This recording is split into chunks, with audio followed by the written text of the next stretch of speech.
উৎসৱৰ মঞ্চত উপস্থিত অসমৰ মাননীয় শিক্ষামন্ত্ৰী ৰণোজ পেগু মহোদয়, উৰিষ্যাৰ পৰা অহা আজিৰ এই অনুষ্ঠানৰ বিশিষ্ট অতিথি পাৰমিতা শতপথী মহোদয়া, অসম প্ৰকাশন পৰিষদৰ উপাধ্যক্ষ সুমন্ত চলিহা মহোদয়, মঞ্চত উপবিষ্ট বিশিষ্ট অতিথি অসমৰ যশস্বী সাহিত্যিক অৰূপ দত্ত মহোদয়, প্ৰকাশন পৰিষদৰ সচিব প্ৰমোদ কলিতা, সদৌ অসম পুথি প্ৰকাশক আৰু বিক্ৰেতা সংস্থাৰ সমূহ বিষয়ববীয়াবৃন্দ আৰু উপস্থিত সুধীবৃন্দ, অসম চৰকাৰে এই বৰ্ষ গ্ৰন্থবৰ্ষ হিচাপে ঘোষণা কৰিছে আৰু এই সময়তে বৰ্তমানৰ গ্ৰন্থমেলাই বিশেষ তাৎপৰ্য বহন কৰিছে। অসমত এটা গ্ৰন্থ আন্দোলন সৃষ্টিৰ ক্ষেত্ৰত, ক'বলৈ গ'লে এটা বিপ্লৱ সৃষ্টি কৰাৰ ক্ষেত্ৰত অসম প্ৰকাশন পৰিষদ, তেওঁলোকৰ সহযোগী সদৌ অসম পুথি প্ৰকাশক আৰু বিক্ৰেতা সংস্থা নিশ্চিতভাৱে আমাৰ সকলোৰে শলাগৰ পাত্ৰ আৰু মই তেখেতসকলক এই কৃতিত্বৰ বাবে আন্তৰিক ধন্যবাদ আৰু তেওঁলোকৰ এই স্থলাগ লৈছোঁ। কিন্তু মই এই গ্ৰন্থবৰ্ষত মই মাত্ৰ 2-3টা কথাৰ প্ৰতি আপোনালোকৰ দৃষ্টি আকৰ্ষণ কৰিব বিচাৰিছোঁ। আমি নিজক প্ৰশ্ন কৰাৰ সময় হৈছে, সাহিত্যই পোহৰৰ বাট হেৰুৱাইছে নেকি? মই কোৱা নাই যে সাহিত্যই পোহৰৰ বাট হেৰুওৱা বুলি মই কোৱা নাই, কিন্তু সাহিত্যই পোহৰৰ বাট হেৰুৱাইছে নেকি? কাৰণ বৰ্তমান সময়ত সাহিত্যিক পলিটিকেল এক্টিভিষ্ট হ'ব পাৰে নে নোৱাৰে, সাহিত্যৰ যোগেদি মই ৰাজনৈতিক মোৰ দৃষ্টিভংগী প্ৰকাশ কৰিব পাৰিম নে নোৱাৰিম, আৰু বহুদিনৰ মূৰত মই ইয়াত এজন লব্ধ প্ৰতিষ্ঠিত সাহিত্যিকৰ মুখত অন্ততঃ মোক অলপ উৎসাহিত কৰিছে যে বহুদিনৰ মূৰত সাহিত্যৰ এটা সনাতন প্ৰমূল্যৰ কথা ইয়াত অৰূপ দত্ত মহোদয়ে ইয়াত উল্লেখ কৰিছে। কৈছে সাহিত্য ট্ৰুথ আৰু ডিভিনিটি, সত্য আৰু দেৱত্ব, এই দুটা কথা তেখেতে উল্লেখ কৰিছে। আৰু সেই দৃষ্টিৰে মই 2-3টা কথা আপোনালোকৰ দৃষ্টি আকৰ্ষণ কৰিব খুজিছোঁ। আমাক পোহৰৰ বাট তেতিয়াহ'লে কোনে দেখুৱাব? মই বিশ্ব সাহিত্যৰ কথা কম, কিন্তু এইখন আমাৰ এই অসমতেই অসমৰ একমাত্ৰ দাৰ্শনিক শিল্পী জ্যোতিপ্ৰসাদে আমাক আজিৰ পৰা 77 বছৰ পূৰ্বে 1948 চনত শিৱসাগৰত অসম শিল্পী সন্মিলনৰ সভাপতি ৰূপে যিটো ভাষণ পাঠ কৰিছিলে শিল্পীৰ পৃথিৱীত, মই এই শিল্পীৰ পৃথিৱীৰ প্ৰতি আপোনালোকৰ দৃষ্টি আকৰ্ষণ কৰিব খুজিছোঁ। আমাৰ শ্ৰদ্ধেয় নগেন শইকীয়া ছাৰে কৈছে, শিল্পীৰ পৃথিৱীত লেখা কথাই, শিল্পীৰ পৃথিৱীত সন্নিৱিষ্ট হৈ থকা কথা কেৱল অসমৰ বাবে নহয়, কেৱল ভাৰতবৰ্ষৰ বাবে নহয়, সমগ্ৰ জগতৰ বাবে গ্ৰহণীয় হ'ব পৰা কথা তাত হেনো সন্নিৱিষ্ট হৈ আছে। কিন্তু মই সেই বিষয়ে আহিম, কিন্তু তাৰ আগতে মই আপোনালোকক এটা বিশেষ কথাৰ প্ৰতি মই আপোনালোকৰ দৃষ্টি আকৰ্ষণ কৰিব খুজিছোঁ। এটা শব্দ আমি সকলোৱে জানো, মানৱতাবাদ। মানৱতাবাদ বুলি ক'লে আমি সাধাৰণতে মনুষ্যত্ব, আমাৰ পদাৰ্থবাদ, আমি ইত্যাদিক বুজোঁ। কিন্তু আপোনালোক ইউ উইল বি এষ্টনিছড, আপোনালোক আশ্চৰ্যচকিত হ'ব। এই মানৱতাবাদ দৰাচলতে কি বস্তু মই নিজে কোৱা নাই। ইয়াত আমাক অৰূপ দত্ত মহোদয়ে কৈ গ'ল যে সাহিত্যিকৰ লক্ষ্য হ'ল ট্ৰুথ এণ্ড ডিভিনিটি। মই কোৱা নাই। হেমকোষ অভিধান আজি আপোনালোকে গৈ মেলি চাব, আপোনালোক ইউ উইল বি এষ্টনিছড। কিন্তু এয়া হেমকোষ অভিধানে কোনো অসত্য কথা কোৱা নাই, একেবাৰে সত্য কথা কৈছে। আৰু সেই কথাৰ প্ৰতিয়ে মই আপোনালোকৰ দৃষ্টি আকৰ্ষণ কৰিব খুজিছোঁ। হেমকোষে লিখিছে, হিউমেনিটি, মানৱতাবাদ মানে কি? কৈছে ঈশ্বৰৰ তুলনাত মানৱ সম্পৰ্কে উচ্চ ধাৰণা কৰা সাহিত্যৰ মতবাদ বিশেষ। আপোনালোকে, মই নিশ্চিত যে ইয়াৰ আগলৈকে মানৱতাবাদৰ এই সংজ্ঞা আপোনালোকে নিশ্চয় পৰিচিত হোৱা নাই, কিন্তু মই কোৱা কথা নহয়।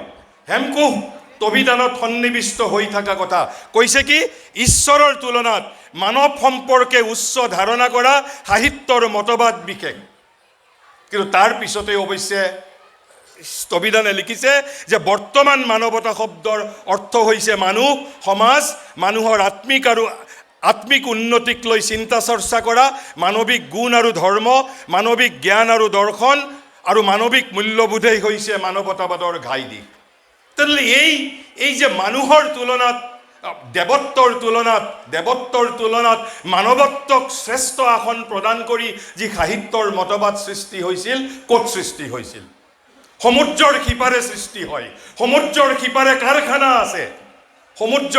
কাৰখানা আছে আৰু আমাৰ পৃথিৱীৰ সমগ্ৰ পৃথিৱীব্যাপী আমাৰ সাহিত্য কৰ্মীসকলে অৱচেতনভাৱে সমুদ্ৰৰ সিপাৰৰ দৃষ্টিভংগীৰ দ্বাৰা মই একেবাৰে বান্দৰৰ দৰে বুলি নকলেও কপিসুলভ দৃষ্টিভংগীৰে আমি নিজক পৰিচালিত কৰোঁ জানি বা নাজানি ভাৰতবৰ্ষত সাংস্কৃতিক অভিযাত্ৰা আৰম্ভ হৈছিল 10,000 বছৰ পূৰ্বে অথৰ্ব বেদতেই প্ৰথম আমাৰ শিল্প সংস্কৃতিৰ বিষয়ে কথা লেখা আছে আৰু তাৰ পিছতো যদি ধৰো খ্ৰীষ্টপূৰ্ব 500 বছৰ পূৰ্বেই ভৰতমুনিৰ নাট্যশাস্ত্ৰ আৰু তাৰ পিছত একেবাৰে 1800 শতিকাৰ উৰিষ্যাত ইয়াত সৎপতি মহোদয়া বাইদেউ জানিব উৰিষ্যাত পণ্ডিতৰাজ জগন্নাথৰ ৰসগংগাধৰ 1800 শতিকাৰ 100-200 বছৰৰ মূৰে প্ৰতিটো শতিকাৰ মূৰে ভাৰতবৰ্ষই বিগত খ্ৰীষ্টপূৰ্ব 500 বছৰ পূৰ্বৰ পৰা এতিয়ালৈ সাহিত্যৰ শাস্ত্ৰ বিষয়ক গ্ৰন্থ লিখি আহিছে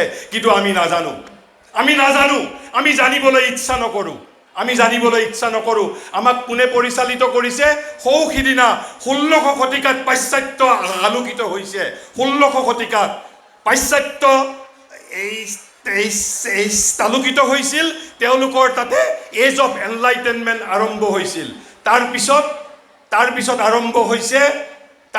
হৈছে ক্লাছিচিজম মানে গ্ৰীক সভ্যতা সংস্কৃতিৰ বিশেষ কিছুমান দিশে সমগ্ৰ পাশ্চাত্যক প্ৰবাহিত কৰিছিল তাৰ পিছত নিউ ক্লাছিচিজম তাৰ পিছত আহিল ৰোমান্টিচিজম ইমানলৈকে ঠিক আছিলে তাৰ পিছত যেটো আহিল আধুনিক যুগ modern age of literature what is this modernism এই আধুনিক যুগটো মানে কি আমি সেই বিষয়ে নাজানো ইয়াত যেটো কথা হেমকোষ অভিধানে আমাক মানৱতাবাদৰ যেটো দৰ্শন দিছে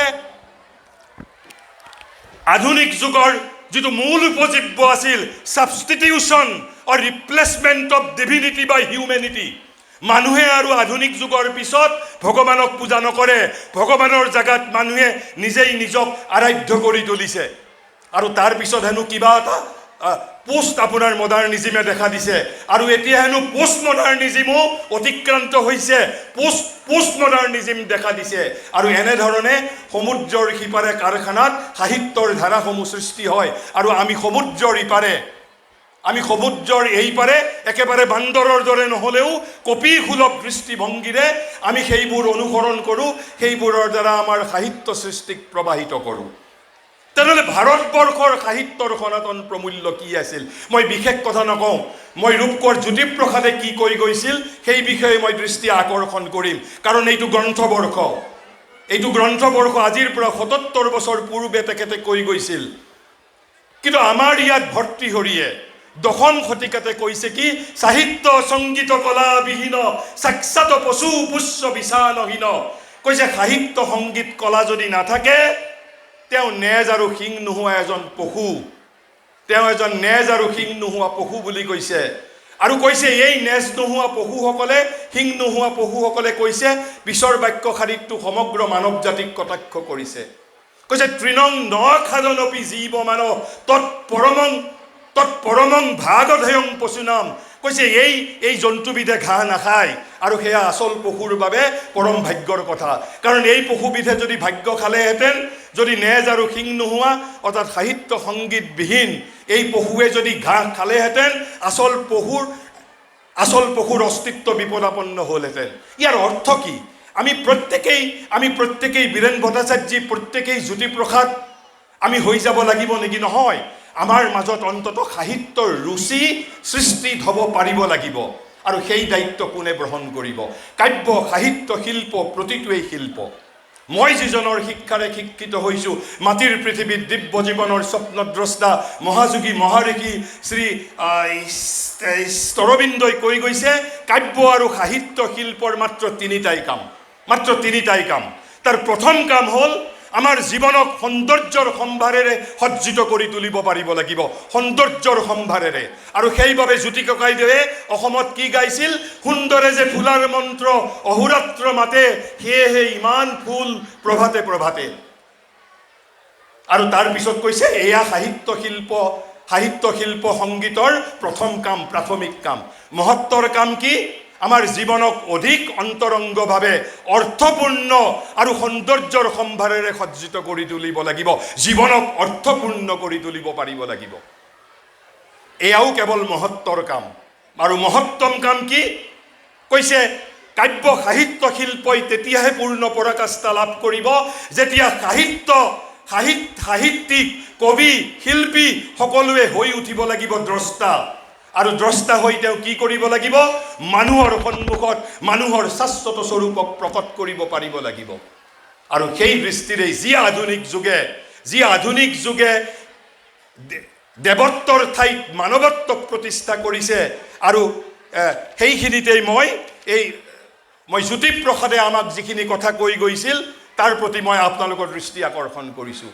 শিল্পীৰ পৃথিৱীত একেবাৰে শেষৰ ফালে অসমীয়া জাতিৰ বাবে দলিল স্বৰূপ, এই যে শিল্পীৰ পৃথিৱীত অসমীয়া জাতিৰ বাবে দলিল স্বৰূপ, মই কোৱা কথা নহয়, শ্ৰদ্ধেয় নগেন শইকীয়া ছাৰে লিখি থৈ গৈছে।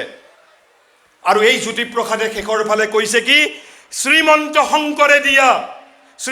শংকৰে দিয়া বিশ্ব সংস্কৃতিৰ ৰূপান্তৰৰ শিল্পী হয় আজি অসমীয়া শিল্পী বিশ্বশিল্পী হৈ জনতাৰ গোলাত জ্বলি উঠক। নান্য পন্থা বিদ্যতে, আমি বিশ্বশিল্পী হেনো হ'বই লাগিব, বিশ্বশিল্পী হ'ব লাগিব। আৰু সেইবাবে জ্যোতি ককাইদেৱে গাইছিল কি? তেওঁ হেনো উপজিয়েই বিশ্ব নাগৰিক।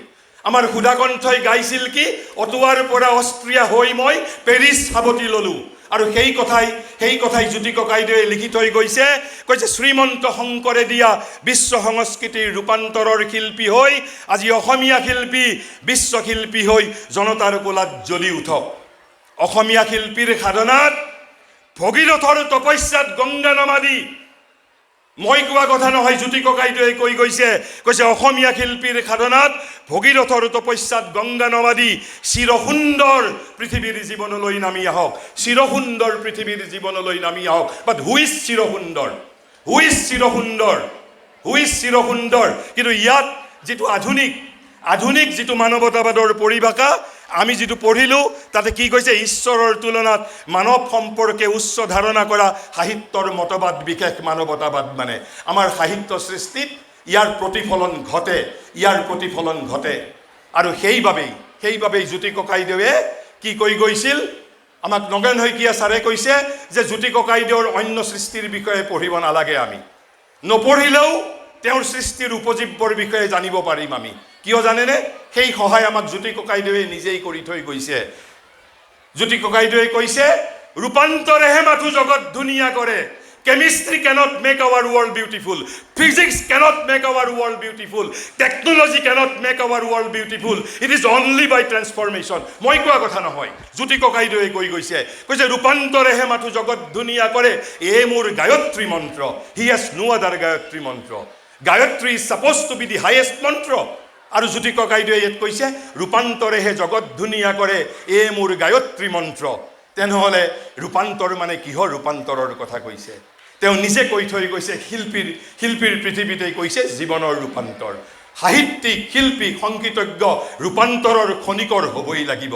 ৰূপান্তৰৰ খনিকৰ হৈ চিৰসুন্দৰক পৃথিৱীলৈ নমাই আনিব পাৰিব লাগিব।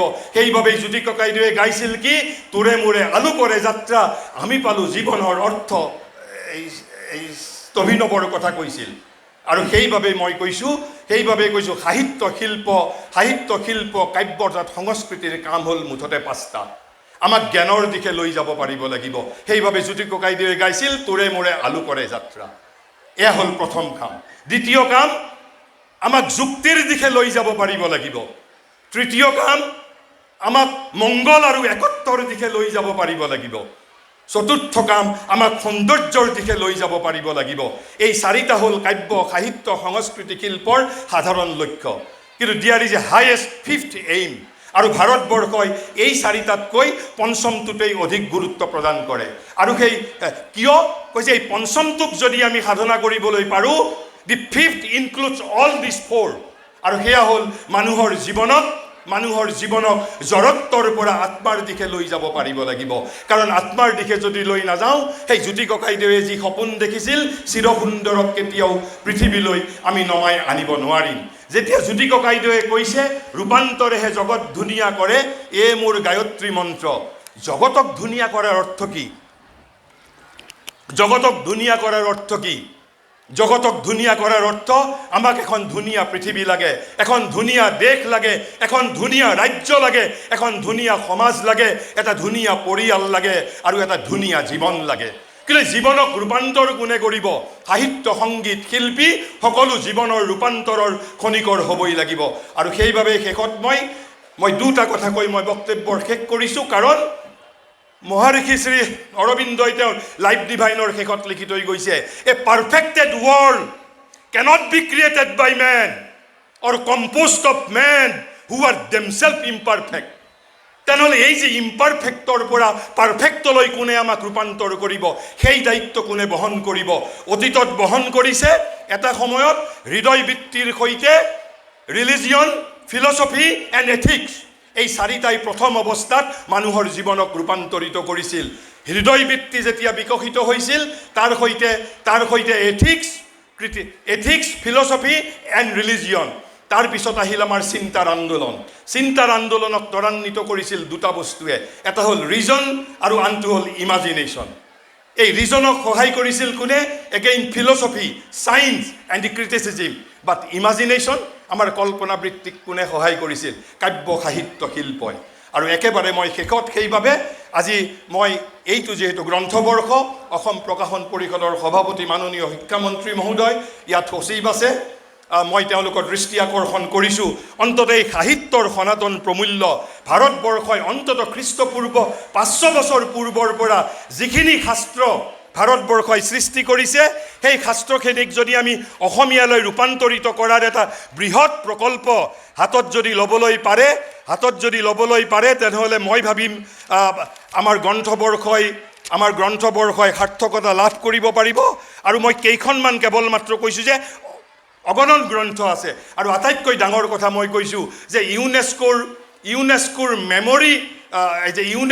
মেমৰি ৰেজিষ্টাৰত সদ্যহতে ভৰতমুনিৰ নাট্যশাস্ত্ৰ আৰু আমাৰ Shrimad Bhagavad Gita have been included.